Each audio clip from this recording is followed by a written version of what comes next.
Bom, então, hoje a gente está com uma proposta diferente de trazer uma aula especial, para algumas mães de pacientes que estão passando por essa transição, esse momento tão gostoso que é a introdução alimentar. Eu chamei aqui o Vitor Granuso, ele é nutricionista, educador físico, ele é especialista em fisiologia, ele é brasileiro, mas hoje mora em Portugal e, e eu tenho um relacionamento de uns 20 anos, Vitor, com você. Já foi meu nutricionista, meu educador físico. Pode falar. Depende. Eu sou ruim de data, então eu gravo a amizade com a Ana e com o Marcelo um ano antes do casamento de vocês. Então, eu não sei nem o meu casamento, que dirá o de você e do Marcelo, mas eu acho que é um ano antes de vocês de vocês casarem.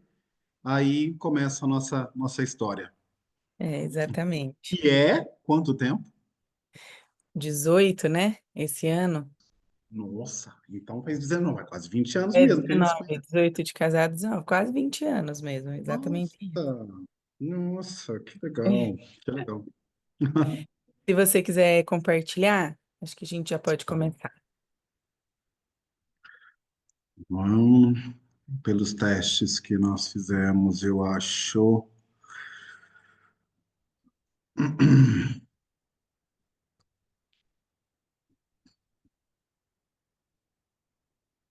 Consegue ver?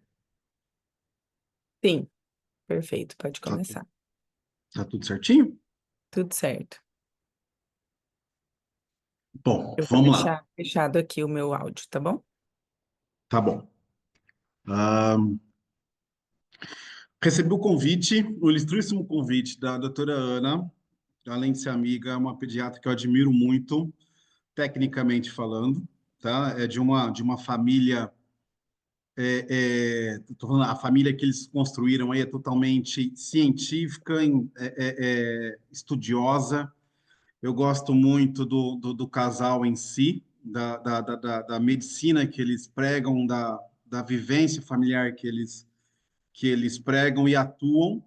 E foi um convite muito legal. Eu fico feliz de poder fazer aí a introdução alimentar, que é um tema que eu adoro, tá? Às vezes muitas pessoas devem estar falando assim, nossa, mas um homem falando de introdução alimentar, um nutricionista, porque às vezes a gente procura a nutricionista e vem uma mulher para fazer a introdução alimentar, e aí vem o Vitor agora falando de introdução alimentar, e isso pode soar um pouco estranho, mas eu vou provar que não, né? Porque eu tive a experiência aí de ter dois filhos e automaticamente poder colocar na prática todo o meu conhecimento e toda a minha vivência que eu tive na teoria, colocar na prática, o que me deixou ainda mais forte na prescrição da introdução alimentar e garantir algumas manobras, porque foram testadas em casa. Então, depois que a gente tem os nossos filhos, a introdução alimentar, se passar o processo de introdução alimentar, fica muito mais gostoso, porque você sabe onde você errou, sabe onde você acertou, sabe que manobra deu certo, o que foi fácil ou o que não foi fácil ser utilizado. Então, como é na nutrição esportiva, depois que a gente faz algumas práticas e passa por alguns processos, fica mais fácil e mais gostoso a prescrição. E a introdução alimentar, ela foi fantástica, e ela tem o Vitor teórico, antes de ter vivido isso na prática, e depois de ter tido os dois filhos, tá bom? Bom, então, como a Ana falou, eu sou nutricionista, sou educador físico. Atualmente eu estou finalizando um mestrado em treino de alto rendimento aqui em Portugal.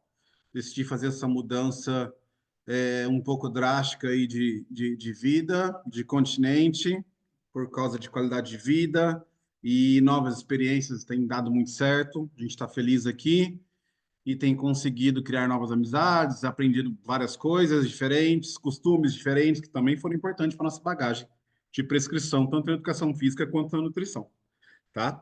Então, como eu estava falando, como é que o Vitor, um homem, vai falar nutricionista, vai falar de introdução alimentar? Por causa disso, eu tive o prazer de fazer a introdução alimentar do Léo e da Catarina, A Catarina hoje tem 14, o Léo hoje tem 11.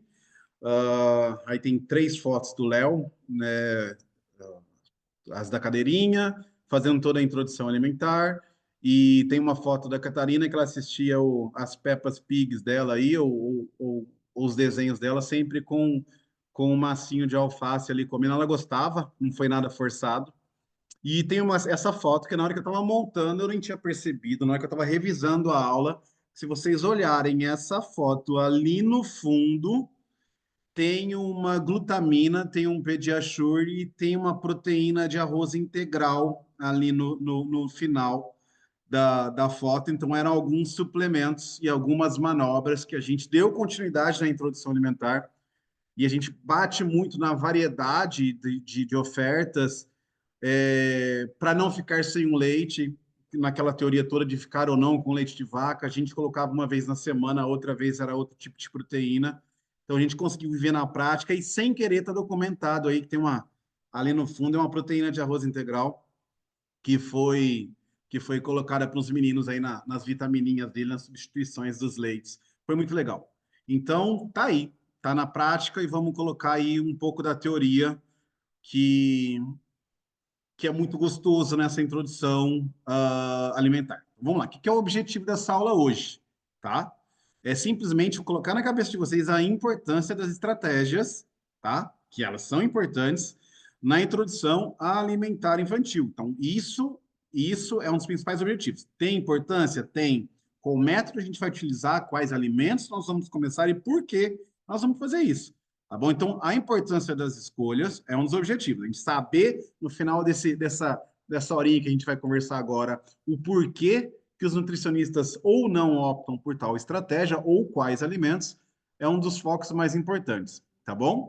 E eu também tinha comentado com a Ana que eu não gosto muito desse termo de mito ou verdade. Então, quando a gente coloca aí quais são as curiosidades que as pessoas têm sobre tal tema, e sempre vem curiosidades sobre mitos e verdades. E eu não gosto de usar isso na introdução alimentar.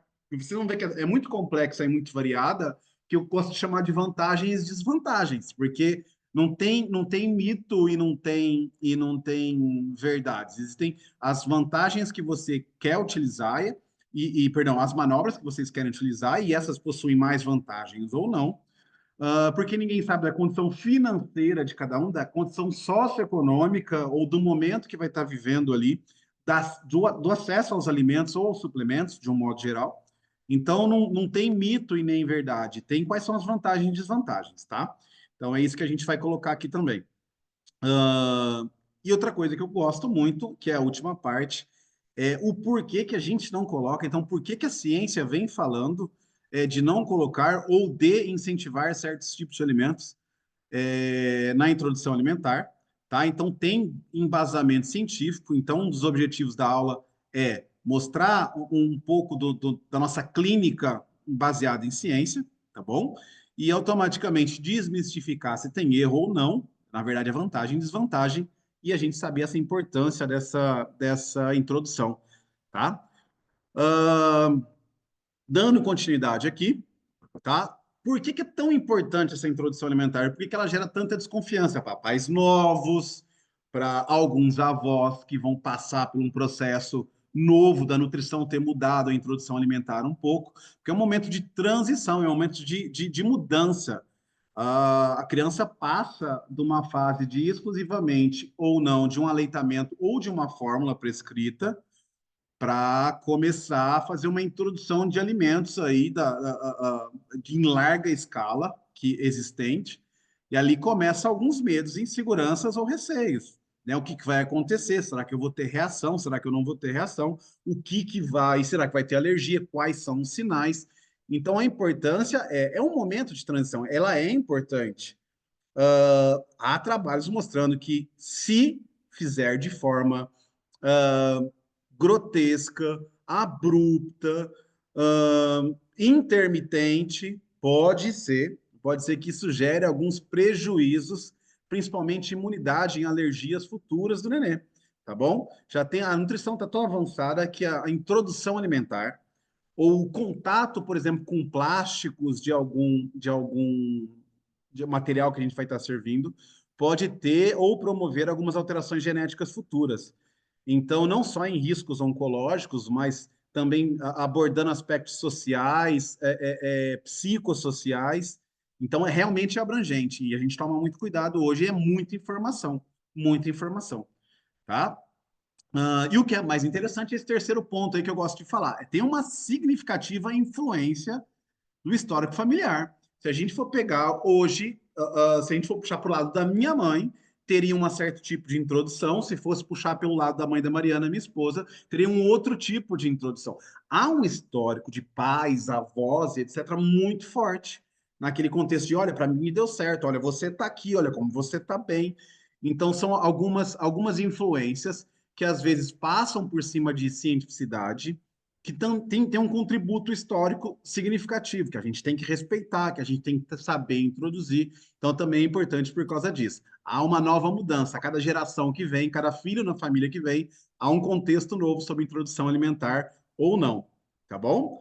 Então, como eu falei, é uma fase crucial que tem a ver com aspectos fisiológicos, mecânicos, estruturais do sistema digestivo do nenê, que podem influenciar em aspectos psicológicos ou psicossociais futuramente, tá bom?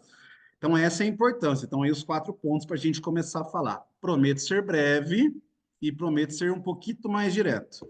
Tá? Então, o que é a introdução alimentar? Nada mais é que um processo de oferecer. É uma introdução. Nós vamos começar a introduzir os alimentos sólidos, tá? Não é uma virada de bandeira. Nós não saímos de 6 meses, como nós vamos ver ali para frente, e do nada começamos a ofertar única e exclusivamente os alimentos sólidos. Há uma magia, há uma introdução, há uma manobra a ser realizada, há manobras a serem realizadas sobre essa introdução, sobre essa oferta. Nada mais é que um complemento, tá? Um complemento do aleitamento materno ou da fórmula prescrita, dependendo do caso dos bebês aí que nós vamos encontrar.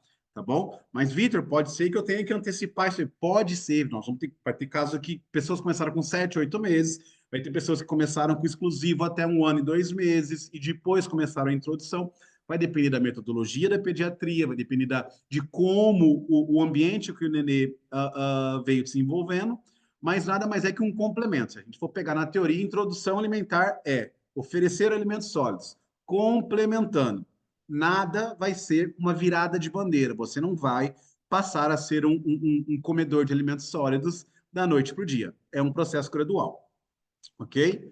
Bom, se a gente for pensar uma necessidade fisiológica e estrutural, tá? A Organização Mundial de Saúde e a Sociedade Brasileira de Pediatria, ela tem um consenso também com a questão nutricional de a partir dos 6 meses. Isso é questionável para algumas pessoas ou não, mas é um consenso geral, ambos de convir, é um consenso geral, que a partir de 6 meses, não é nem que seria indicado, seria o momento que inicia a ser mais propício o nosso organismo, na fase do nenê, receber os alimentos. Por que não antes? Tá? Acredita-se que o sistema digestivo não esteja pronto, estruturalmente, enzimaticamente, fisiologicamente, de um modo geral, tá? Então, ali, a partir de 6 meses, esse trato digestivo, o estômagozinho do bebê, o intestininho do bebê, ele começa a já ter um pouco mais de capacidade digestiva, um pouco mais de flora intestinal, um pouco mais de seletividade em questões de imunidade, porque os alimentos são externos, não é uma coisa que vem do seio da mãe, então passa a ser uma questão de prontidão, de necessidade fisiológica, tá bom? E por que a gente não coloca isso antes? Porque, teoricamente, se for feita a alimentação toda bonitinha, e hoje as excelentes formas que existem no mercado suprem tranquilamente as necessidades básicas nutricionais dos nossos bebês, tá? Então, a gente consegue o alimento, o leite materno, de acordo com o que se encontra em características de análise, ele é completo para as necessidades do nenê. Em questões de açúcar, a lactose específica da mãe para o nenê, que é o açúcar do leite, a proteína, a quantidade de cálcio que tem ali, a quantidade de fósforo que tem ali, a quantidade de magnésio que tem ali, são as necessidades específicas para aquela época. Então, nada é teoricamente, necessitado de alguma coisa extra. Então, por isso que é a partir de 6 meses, tá bom? Além disso, o risco de alergias, intolerâncias e engasgos, isso pode ser fortíssimo, tá? Então, vamos bater muito em cima disso. E a nossa aula, ela é realmente o porquê não introduzir antes e o que introduzir na hora certa, principalmente nesses dois fatores, alergias e engasgos, tá bom? Dando continuidade, quais são os sinais de prontidão que o bebê tem, tá bom? O principal sinal de prontidão aí, sendo de 5 meses e meio, 6 meses e meio, seja o que for, tá? Por volta de 6 meses, ele tem que ter uma sustentação da cabeça do tronco sozinho, sem apoio, tá? Essa condição estrutural faz com que a condição dos órgãos que cruzam ali pescoço e etc., já estejam mecanicamente para o trânsito dos alimentos. Então, isso é fantástico. E, automaticamente, este reflexo de levantar a cabeça, se manter o tronco, está ligado com outras características de deglutição, que é engolir, é uma capacidade que ele é uma ação mecânica que demonstra ação fisiológica e prontidão fisiológica. Então, nada mais é sustentação na cabeça, sustentação no próprio corpo, ali do tronquinho, já é um sinal de possível chance de introdução alimentar, se estiver por volta de 6 meses por ali. Quais outros sinais interessantes? É aquela coordenação da mão, tá? Principalmente para quem for fazer um método de introdução autônoma, que nós vamos estar falando ali para frente, tá? Aquele interesse do que o nenê tem pelos alimentos, de uma forma geral, tá? Isso é extremamente importante, tá bom? Eu tenho uma foto ali depois que eu vou passar para vocês, que evidencia bem isso. E aquela perda daquele reflexo da língua, de ficar com protusão de língua. Não é essa foto que eu coloquei aqui, que essa é uma foto, eu só ilustrei essa questão da língua, mas nada mais é que aquele reflexo dele ficar colocando o alimento para fora ou empurrando o alimento para fora, quando ele deixa de fazer aquilo demasiadamente, quando ele deixa de fazer aquilo por instinto de reflexo, tá? Pode ser que ele faça por brincadeirinha, mas por instinto de reflexo, aquilo deixa de surgir, automaticamente é um fator para se introduzir alimentação, tá bom? Então são esses 4 principais motivos estruturais e fisiológicos e comportamentais que fariam com que o nenê desse sinal de prontidão. Então, se a gente for ver essa foto aí e olhar a cara do irmãozinho mais novo, ele está olhando pro irmão mais velho. Então, esse despertar desse irmão mais velho aí, de estar tá comendo, que automaticamente é um sinal aí, eu quis ilustrar, de todas as 4 características mencionadas no slide anterior. Tá? Essa vontade, automaticamente, que ele vai ter, essa curiosidade. Ok? Bom, vamos lá. Dando sequência aos diferentes métodos de introdução alimentar, tá? Vitor, existe diferença? Existe. Qual que é o melhor, qual que é o pior? Não, vocês vão ver que no meu conceito não tem melhor, não tem pior. Na verdade, eu defino esses métodos como fase de transição. Tem pessoas que ficam mais em X e tem pessoas que ficam mais em Y. Mas, Vitor, e se a mãe quiser uma exclusividade? Tudo bem, vocês vão ver que tem vantagens e desvantagens. Mas eu considero isso numa normalidade. Se a gente não for padronizar nenhum método, nós passamos pelos 3 métodos, que é o método de que nós ajudamos, de autonomia e de mescla. Então, é uma fase de transição. Mas existem pessoas e pediatras e nutricionistas que hoje a teoria, principalmente da questão autônoma, estimulam a autoconfiança, a segurança, a autonomia da criança em poder se alimentar, tá bom? Vamos ver quais são eles e quais são as vantagens e desvantagens. Passando por cima aqui primeiro, a gente vai entrar em cada um deles, já estamos quase aqui na metade da nossa conversa. Existe um método tradicional, nada mais é aquele que a maioria dos pais utilizaram no passado, que é nós que ofertamos para o nenê a boquinha aberta, o famoso aviãozinho. Olha que lá vem, lá vem, lá vem. Essa é a forma tradicional. Ou seja, nós adultos temos uma participação efetiva na introdução dos alimentos, tá? Depois vem o método BLW, que é o Baby Lead Weaning, nada mais é que autônomo. Autonomia é um desmame guiado pelo bebê, se a gente for traduzir no pé da letra. Só que a gente entende isso como proporcionar uma autonomia para o nenê, tá? Guiada, lógico, ela é guiada. Você, o nenê não vai, teoricamente, você espalha os alimentos ali e ele vai escolher o que ele quer. Você proporciona e ele vai selecionando, ele vai comendo, ele vai experimentando. É lindo, lindo, lindo de se ver. As pessoas que conseguem colocar esse tipo de método, se a gente procurar, tem vários vídeos na internet aí, até mesmo de mães que criam canais que são fantásticos. A seletividade, o gosto, a cara que eles fazem, a apreciação que ele tem pelos alimentos é fantástica, tá bom? E o método partilhado, que nada mais é que a combinação, ou seja, introduzimos com a ação do adulto, olha o aviãozinho e etc. E depois a gente deixa também uma parte dela de autonomia para a criança ir pegando com a mão e fazendo a experimentação e a introdução alimentar, tá bom?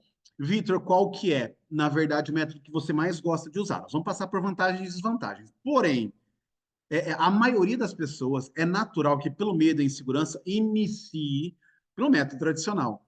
Se a pessoa, se a criança vai pular pelo método partilhado, vai depender do ambiente que ela foi criada ali, de como os pais oferecem. Tem gente que demora muito tempo no tradicional, tem gente que já pula para o partilhado com 2 ou 3 ou 4 dias de introdução, ou se não ficam meses, tá bom? Já no partilhado, para depois ir para o autônomo. Então, essas 3 fases, na minha opinião, elas são conjugadas e articuladas, dependendo de como a criança aceita os efeitos digestivos da criança e todo o alimento que é envolvido, todo o ambiente alimentar que é envolvido. Pai, mãe, paciência de oferecer esses nutrientes, preparar essa alimentação, porque tudo aqui que vocês estão vendo nas fotos é lindo, mas haja paciência para tudo isso aqui, porque realmente, se a gente for colocar uma característica de mãe, pai, babá, principalmente na introdução autônoma, a paciência é fundamental.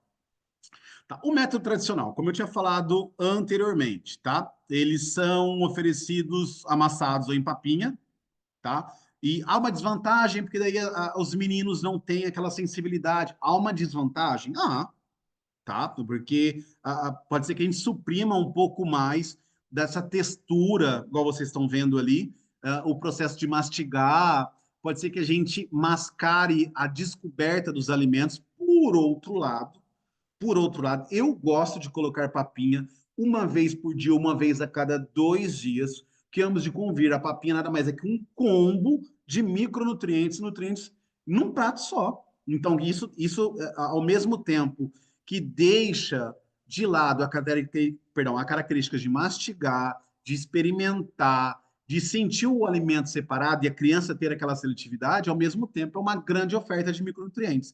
Então, essa para mim é uma das grandes vantagens, tá bom? Uma das grandes vantagens é que a gente controla o que o bebê come, tá? E o lado ruim disso aí é que ela demora um pouquinho mais para mastigar, demora um pouquinho para explorar as texturas, e às vezes na hora que você coloca alguma coisa, uma textura com mais creque-creque, ela estranha um pouco. Então, por isso que eu gosto de mesclar essas papinhas ou não, tá bom? O método de autonomia do bebê, tá? Autonomia guiada, é muito lindico. Você coloca os alimentozinhos ali e ele vai. Eu adorei essa foto aí com o macarrão na cabeça, porque, gente, é tudo lindo. Contudo, é uma sujeira e é uma paciência que tem que ter, porque no final fica muito gostoso, muito legal, mas a cada alimentação que eles forem fazer precisa ter paciência, precisa ter uh, uh, cuidado, não pode se estressar, porque ele tem o tempo, ele não fica inteiramente ali comendo, ele brinca com os alimentos também, ele vai testando, tá? Mas é um método fantástico de autoconfiança, de escolha e de palatabilidade, dele conseguir ver o que que é molinho, o que que é durinho, tá bom? Há lógico, uma supervisão do adulto. Ninguém coloca o método autônomo, vai ligar o Netflix e deixa os meninos ali comendo. Isso é propício a engasgo, propício a ter problemas, tá bom? Então não pode, tá? Então, as vantagens, uma das melhores vantagens mecânicas aí desse método é que ele desenvolve autonomia e mastigação já desde cedo, isso é fantástico. E se o neném mastiga, ele produz um pouco mais de enzima, ele tem trânsito intestinal estimulado por peristaltismo mecânico da mastigação, tá bom? Por outro lado, ele gera um pouquinho de sujeira, né? Ansiedade aí nos pais no início, porque às vezes pode ser amedrontador. Fala, será que isso vai descer? Será que isso está molinho bastante? Será que eu cozinhei direito? É um método que realmente precisa se tomar cuidado, mas ele é muito gostoso. Quem tem esse tempo e essa relação com o filho é muito fantástica, tá bom?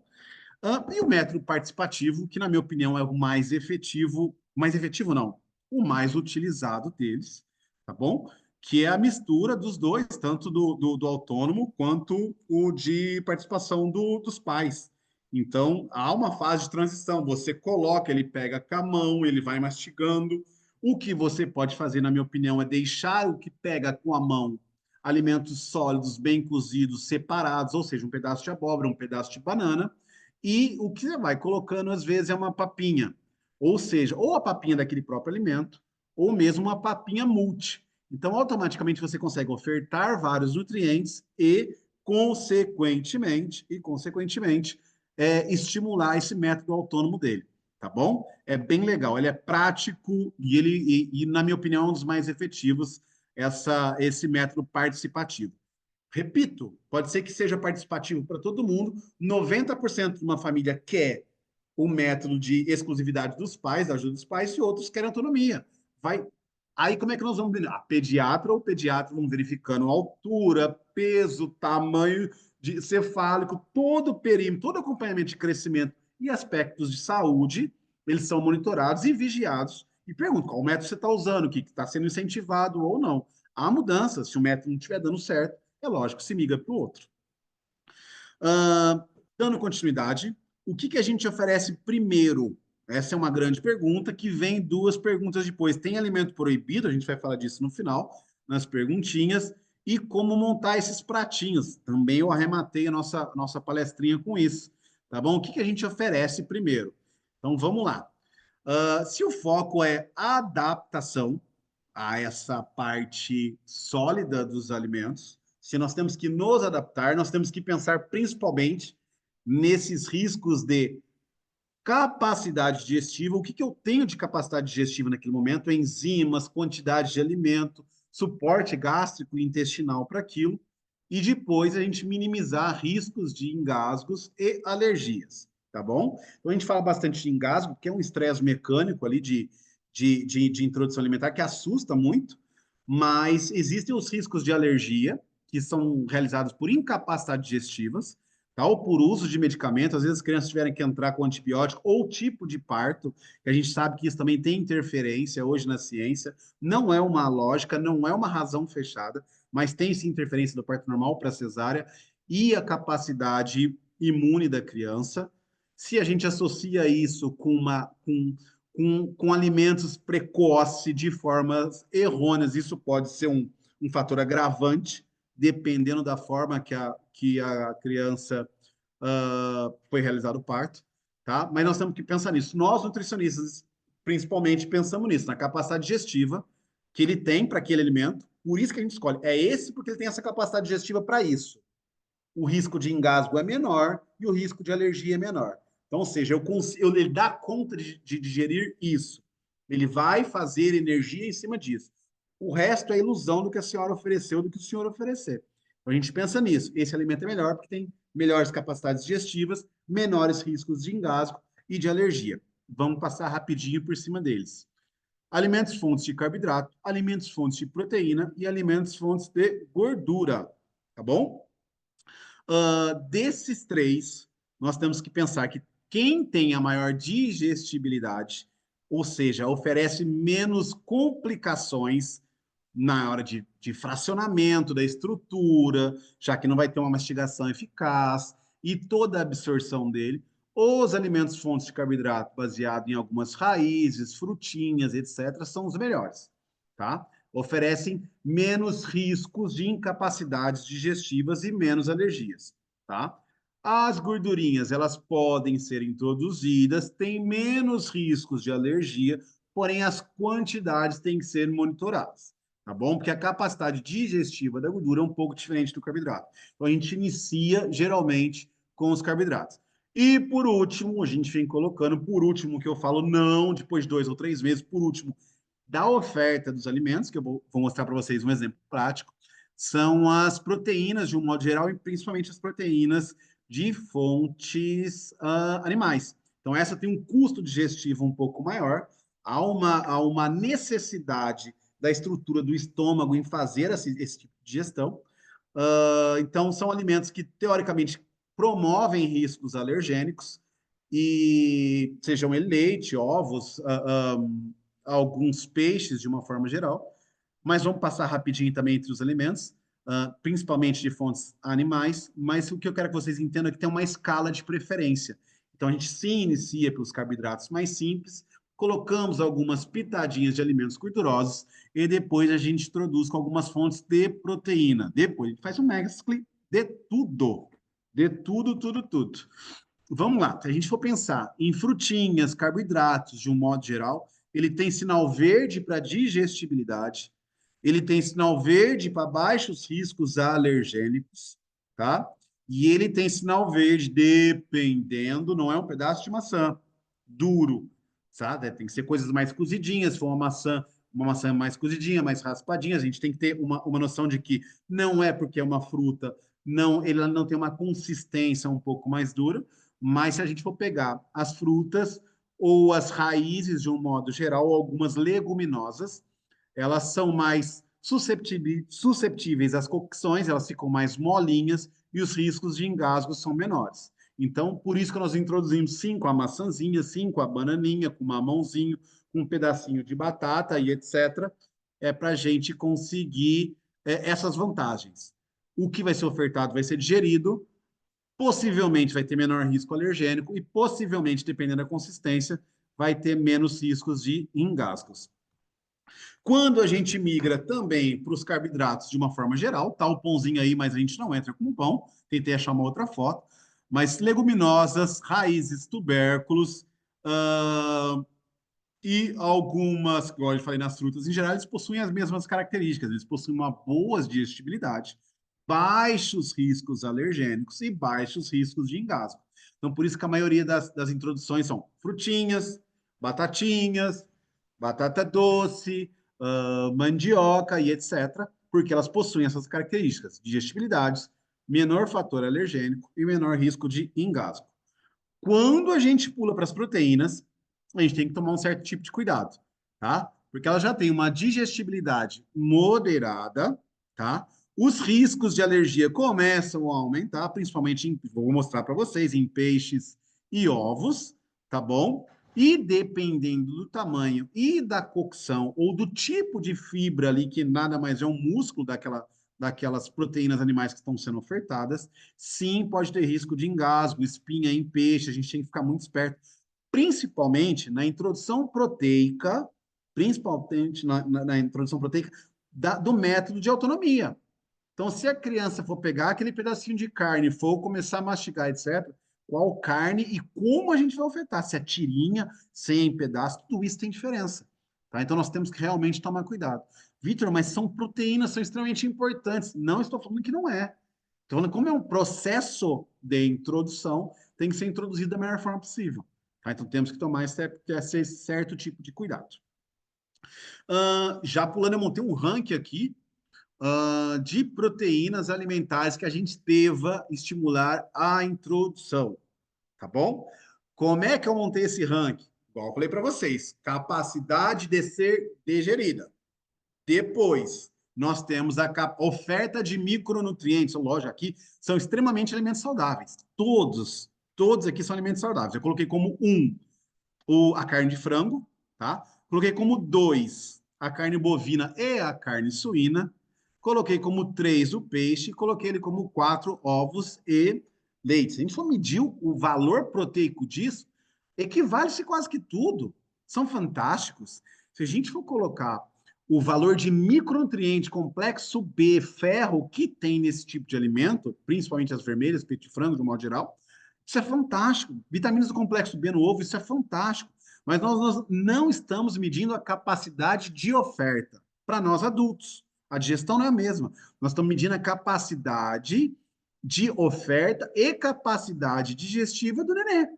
Então, não estou falando que o frango é melhor que o ovo e o leite são piores. Não é isso que eu quero dizer. É só uma capacidade digestiva e riscos alergênicos. Hoje, o que se conhece de capacidade digestiva, menor risco alergênico, e depois que faz a cocção fica mais molinha para a introdução, independente do método, é o frango. Depois vem-se a carne vermelha bovina, tá? Que também tem baixíssimos riscos alergênicos. Se a gente optar, tem baixíssimas fontes de gordura ali saturadas, que não é a que a gente quer ali no aquele começo, é mais a fonte proteica mesmo. Dependendo da cocção também fica bom. Fica bom que eu falo é a maneira que se vai entregar para o nenê. Depois vem a carne suína, riquíssima também, com baixo índice alergênico. Porém, temos que tomar cuidado com a quantidade de gordura que ela oferece, o tipo de corte da carne suína, perdão. Depois o peixe, acredite se quiser, o peixe com essa cara de ser levinho, ele tem um componente alergênico significativo. Então, assim, ele está em terceiro lugar por um risco que ninguém tem culpa. Na verdade, é um risco que automaticamente, pelas características proteicas, podem gerar alergia para o nenê. E aí, automaticamente, os ovos, que também têm um altíssimo risco alergênico, e o leite e os derivados, altíssimos riscos alergênicos. Ou seja, não estou medindo qual é melhor ou qual é pior em quantidade de proteínas, em si, em segundo plano, quais são mais digeríveis e ofertam menos riscos alergênicos para o neném. Já aqui, voltando para a gordurinha, nós temos aqui a digestibilidade da gordurinha, ela é um pouco melhor, lógico, das carnes, é mais fácil, não pode se arriscar a quantidade de digestão de gordura não é muito forte para os nenês, então nós temos que ofertar devido às qualidades nutricionais que as boas gorduras têm, porém de uma forma cuidadosa, pelo risco da digestibilidade, hiperoferta, ok? São de baixíssimos riscos alergênicos e baixíssimos riscos de engasgo. As frutas que são gordurosas, por exemplo, o abacate, são bem molinhas, e as outras fontes, principalmente óleos, eles são líquidos, então não tem esses riscos grotescos de engasgos por pedaços. Tá bom? Se, Vitor, você for montar uma preferência de ordem de introdução, tá aí a minha preferência de ordem de introdução. Eu daria para os nossos pequenos, começaria com frutas, verduras, legumes, então aí, menos riscos alergênicos, melhor digestibilidade, sabores neutros, não é para colocar sal, nem açúcar, nem mel, pelo amor que vocês têm em Deus, tá? As crianças, graças a Deus, têm essa capacidade de não ter essa dependência e de sentir esse sabor neutro e de saborear esse sabor neutro, tá? Nós que queremos enfertar demais acabamos estragando. Depois eu introduzo as raízes e as leguminosas. Depois eu introduzo as carnes, não separadamente, eu vou somando, tá?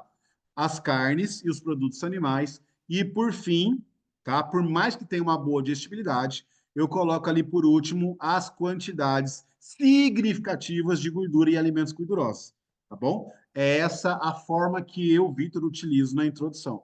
Vou colocar numa forma prática depois ali para vocês. Então, como é que a gente evolui a dieta, tá bom? Já estou acabando. Primeiramente, no início dos 6 meses que a gente havia falado ali, a gente coloca os alimentos amassadinhos, são bem cozidinhos, aperta ali com um garfinho, se for na papinha, tá? Muitas teorias evitam liquidificador ou processadores, para a comida não ficar homogênea. Eu falei que eu gosto desse tipo de uma preparação a cada 2 dias, ou uma das preparações por dia ser dessa forma, porque ela é um pool eu consigo colocar muita coisa dentro de um prato só, mas não pode ser exclusiva no liquidificador, na peneirinha, etc. Então a gente perde essa autonomia e essa descoberta que é fundamental para o trato digestivo do nenê. Com 7 a 8 meses, a gente já começa a introduzir uns pedacinhos maiores. Ali já tem um pouquinho mais de dentinhos e o estímulo de mastigar e deglutir fica um pouco mais fáceis. E ali, de 9 a 12 meses, a gente já começa a deixar a cara da nutrição da criança bem parecida com o clima ali da nossa casa, com pedacinhos mais firmes, a capacidade já é outra, tanto de digestão, de mastigação, ali ele está um pouco mais preparado. Tá bom? Vitor, e se a gente optar pelo método de BLW, se ele for autônomo, se a gente for guiar ali e deixar ele sozinho? O grande problema da autonomia, na minha opinião, são o risco de engasgo em si. Então tem que ser tudo na tirinha, no palitinho, molinho, você apertar com a mão para saber se aquilo tá fácil de ser mastigado ou simplesmente amassado pelo palato do nenê ali na boca. Então, assim, na verdade, é evitar riscos. Tá? Então, depois dos 6 meses, se você for colocar ele diretamente no autônomo, nós temos que evitar risco. É assim que funciona.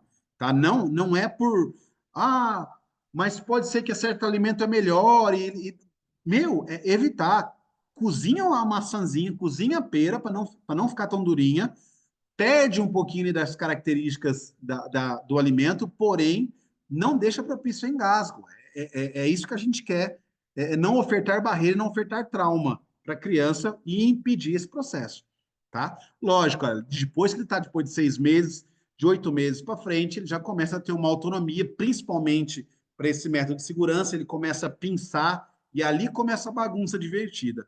Eles começam a fazer mais ou menos um raio de 2 metros de sujeira para tudo quanto é lado. É lindo de se ver, muito gostoso. Haja paciência, mas é extremamente benéfico para o neném, tá bom? Então vamos na prática. Pessoal, finalizando aqui, eu coloquei o primeiro passo. Coloca aí, é uma mãe amamentando, tá? Eu simbolizei. Então vamos colocar aí como café da manhã, a primeira refeição do dia. É a mãe. Depois ela vem no meio da manhã com outra amamentação bem forte. Depois, no meio da tarde, com uma amamentação bem forte. E antes de dormir, uma amamentação bem forte.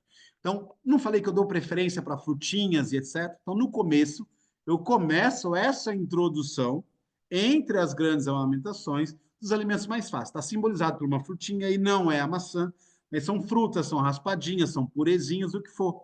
Esse é o primeiro passo, procurar um buraco entre as grandes amamentações e introduzir o alimento que tem menos riscos de alergia e etc., igual comentei para vocês.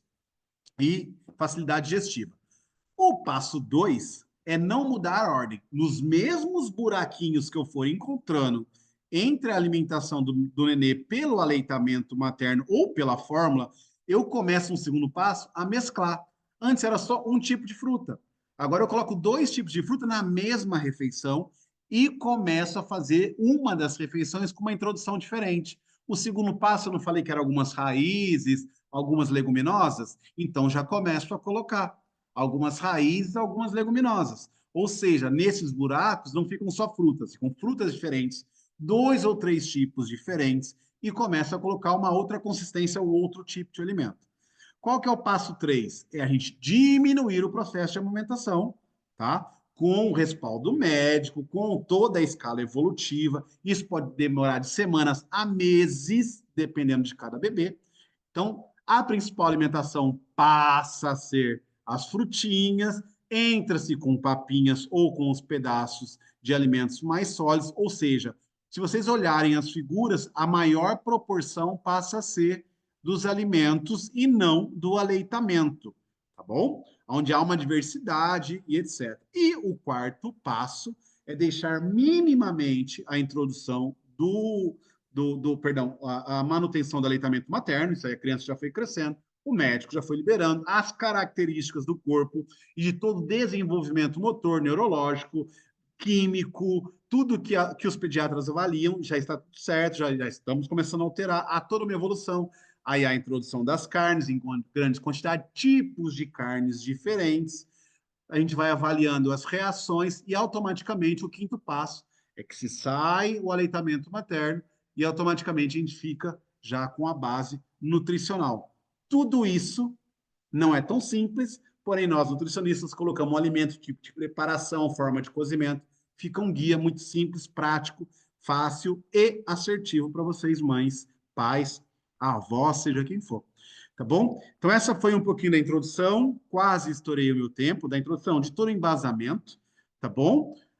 Eu queria agradecer mais uma vez e queria deixar uma importância disso aqui para vocês. Aqui eu tomei a liberdade de pedir algumas fotos, porque ela é minha paciente também já há algum tempo e minha cliente da assessoria esportiva. E o que a gente quer é que através da primeira foto proporcione, eu achei essa foto linda, proporcione essa última foto, esse momento da Duda tá com o pai cruzando uma linha de chegada, ela tá muito emotiva, não é fácil, o triatlon não é fácil. Não estou falando que ela faz isso porque ela come bem ou porque ela come mal. Eu acho que a atenção que foi dada à Duda em toda a introdução alimentar da Duda, do Marcelinho, da Catarina, minha, do Léo, ou seja, de nós aqui que temos essa certa união e trocamos informações nutricionais e médicas entre os nossos filhos, é que fazem com que não é que tenham um rendimento esportivo, não, eu não quero isso. Eu quero que esses momentos, estando em primeiro ou em segundo ou em terceiro lugar, a ausência de doença, tá? A promoção de saúde, de um modo geral, vai promover N momentos desses dela com o pai, dela com a mãe, dela com os irmãos, dela com os filhos e dela com os netos futuramente. Então, uma boa introdução alimentar faz com que hoje os nossos filhos, eu posso me gabar disso, e o da Ana também, tenham excelentíssimos gostos alimentares. Não somos os donos da razão, não temos os filhos de ouro da alimentação, sabemos disso, mas hoje a gente tem aí bons filhos que conseguem ter acesso ao alimento e não fazer cara feia e entender que isso é essencial para viver momentos como esse. Então, uma boa alimentação leva a um número maior de momentos como esse. Então, não é para ser bonitinha, não é para ser magrinha, é para se promover momentos totalmente marcantes como esse dessa última foto. Então, há um processo. Alimentação, introdução a um processo, e na vida, se a gente der continuidade, esse tipo de reação aí, esse tipo de emoção, tipo de memória vai ser frequente, tá bom? Então, um beijo e um abraço para todo mundo. Eu vou parar de compartilhar aqui a minha tela e voltar para a dona Ana. Vitor, muito obrigada. Foi muito boa a palestra. Lindos os slides. Adorei todo o conteúdo e é tudo que eu acredito mesmo. Tem algumas perguntas no chat aqui, ó. Primeiro, quem decide qual método usar para introdução alimentar? É multifatorial. Não há uma quem decide, há uma indicação. Então, há uma indicação de ambas as partes. Há uma necessidade, tá? Uma necessidade dos pais em querer ofertar a melhor estratégia de acordo com a teoria. Há um embasamento por trás da pediatria e da nutrição, mas no final das contas, a aceitabilidade, quem decide se vai ser nutrição ou se vai ser. Nós só abordamos, nós vamos tentando. A gente embasa, associa as informações às necessidades que o pai quer, que a mãe quer. A gente aconselha as necessidades fisiológicas, mas quem decide, de um modo geral, é um conjunto de informações. A aceitabilidade do nenê, as indicações e o monitoramento de todos os médicos envolvidos e o suporte que o nutricionista dá. O nutricionista não decide nada, o nutricionista só resolve o problema. Chega o problema para a gente e fala: o que está tendo dificuldade com isso? Vamos tentar essa manobra, o que o médico acha e etc. Então, o que decide? O que decide é o conjunto de informações e a aceitabilidade do neném. A outra pergunta é: meu bebê nasceu prematuro. Não devo começar a introdução aos 6 meses? Que o nenê nasceu prematuro, se ela começa a introdução antes dos 6 meses, é isso? Aos 6 meses, logo que faz 6 meses. Você sabe que Eu isso acho que é uma coisa bem interessante, assim. Eu tenho dois gêmeos, pacientes gêmeos, e um deles tem uma anatomia cerebral diferente do outro. Então, é diferente do normal, na verdade. Então, ele, por exemplo, não consegue segurar o tronco, ele não tem controle do tronco. E daí, como eles são gêmeos, eles, assim, eles não são prematuros, mas eles começaram a introdução alimentar aos 6 meses. Só que eu estou observando um deles, ele é maior, né? Um dos gêmeos é maior, mas ele não segura o tronco. E daí eu tenho que explicar para essa família que, ó, para este bebê não tá na hora de começar a alimentar, porque ele vai caindo para o lado. Como que você vai alimentar uma criança que está caindo para o lado? Você segura, né? Então, eu acho que é Entendi. mais ou menos isso, assim, uma criança prematura, quando ela chegar aos 6 meses de vida, na verdade, Sim. ela tem menos meses de idade gestacional, né? Entendi, entendi. Então vamos tentar esclarecer isso.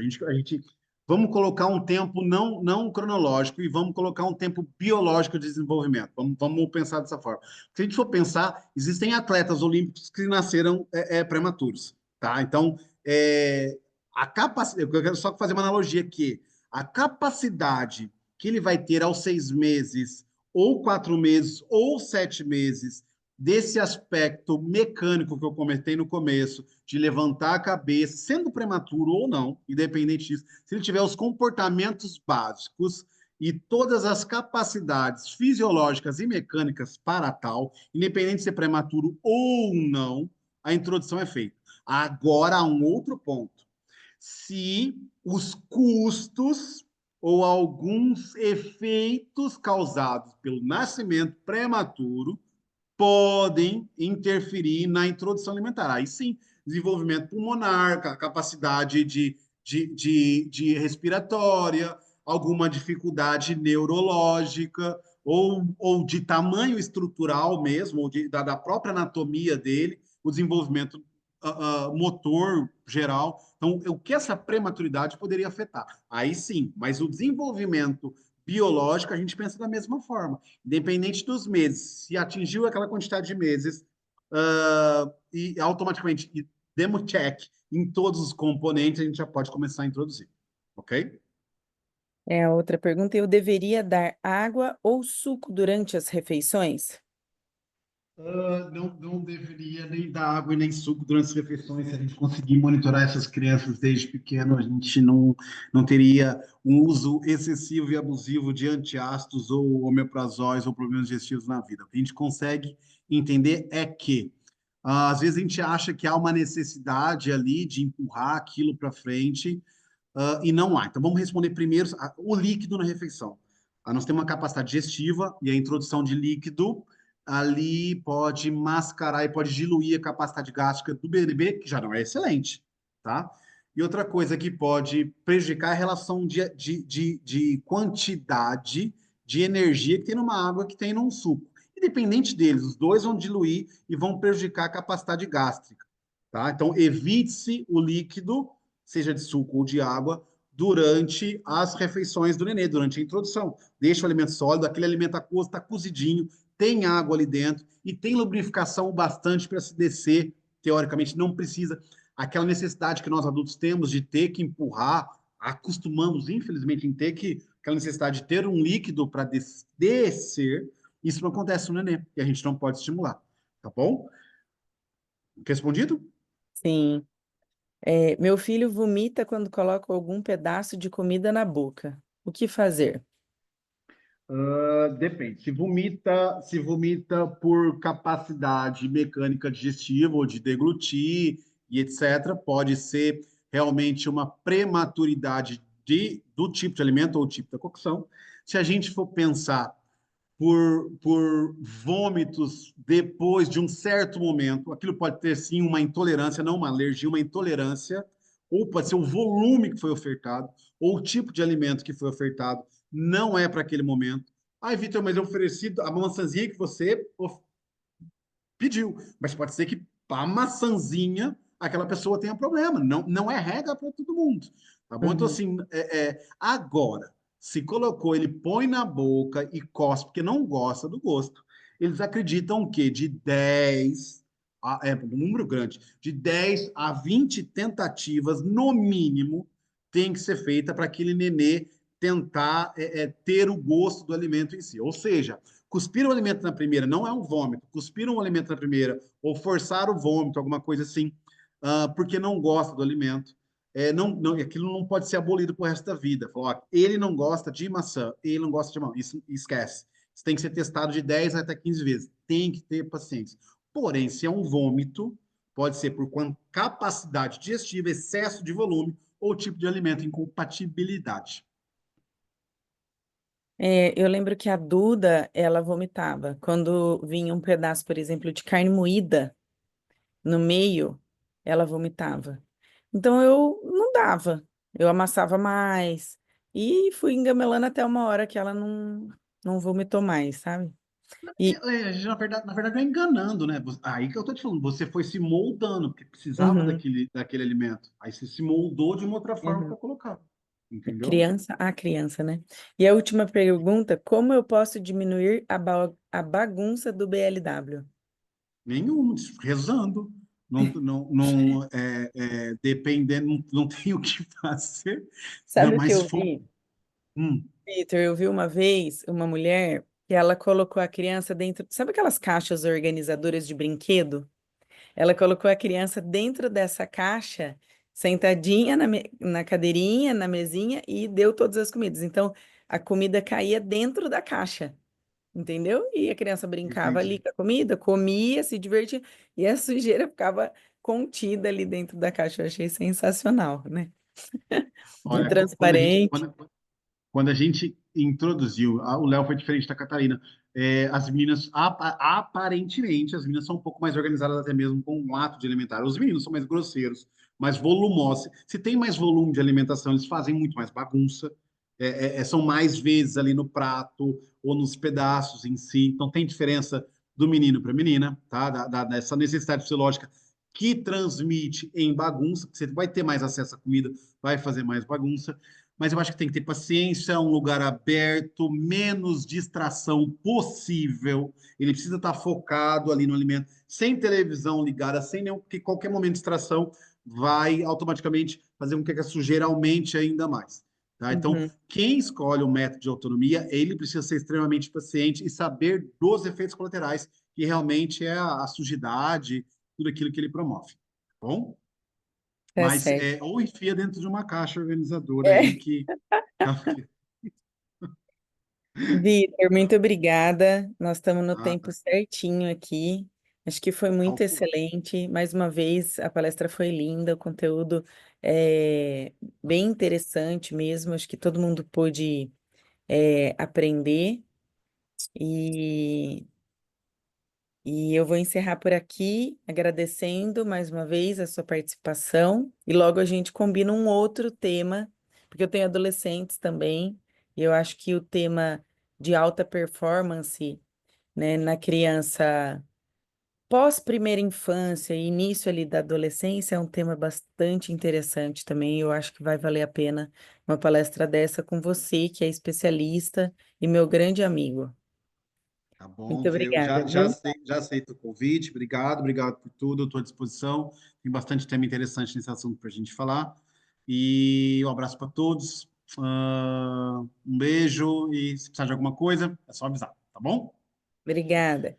Beijão, tchau, tchau.